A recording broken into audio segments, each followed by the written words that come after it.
Hello, I'm Jonny Sweet. This is my debut novel, The Kellerby Code.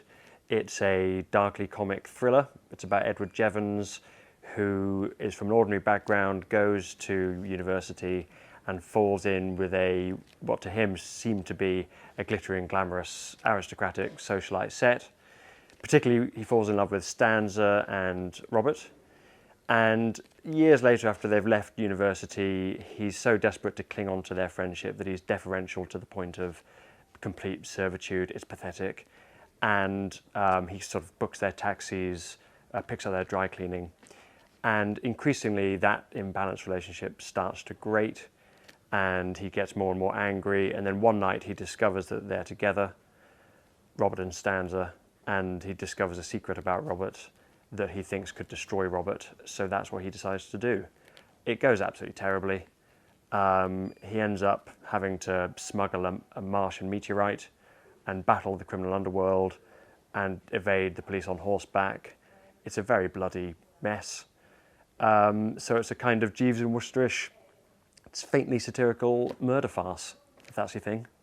So I'm in Waterstones, Piccadilly, and I'm going to recommend you 3 books that have inspired my writing, starting with The Code of the Woosters, which is in this big omnibus Bible-like edition.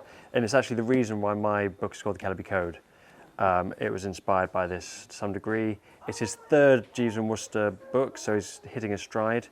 And it starts with Jeeves wants to go on a cruise, but Bertie says that Aunt Dahlia has instructed him to go to an antique store and tells him to sneer at an 18th century cow creamer to drive the price down.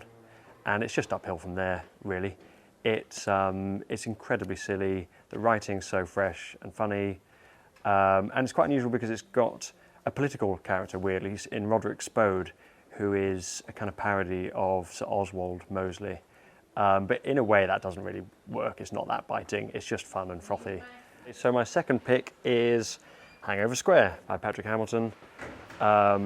It's an amazing book. Patrick Hamilton, you could really read anything by him, like the Gorse trilogy. I love Craven House as well. He also wrote Rope, which Hitchcock made into a famous film, and Gaslight. This is about George Harvey Bone, worth reading just for the name of the character, who he suffers what he calls these dead moods, where he kind of becomes dead to the world, like an automaton. And in those moments, he decides that he should kill Netta Lungdon. And you can see his point, because she's a failing actress, nothing wrong with that, but she's incredibly manipulative of him. He's in love with her, and she exploits that for her own ends. It's also, he started writing it on Christmas Day 1939, so it's also got this sense of everything is on the precipice of war and doom. So it's not that cheery, but it is good. My final book is A Handful of Dust by Evelyn Waugh. I think because I did this for my A-levels, so it's in my soul now, it's in my bones. It's Evelyn Waugh in his darker, more satirical years, and that's my favourite part of Evelyn Waugh.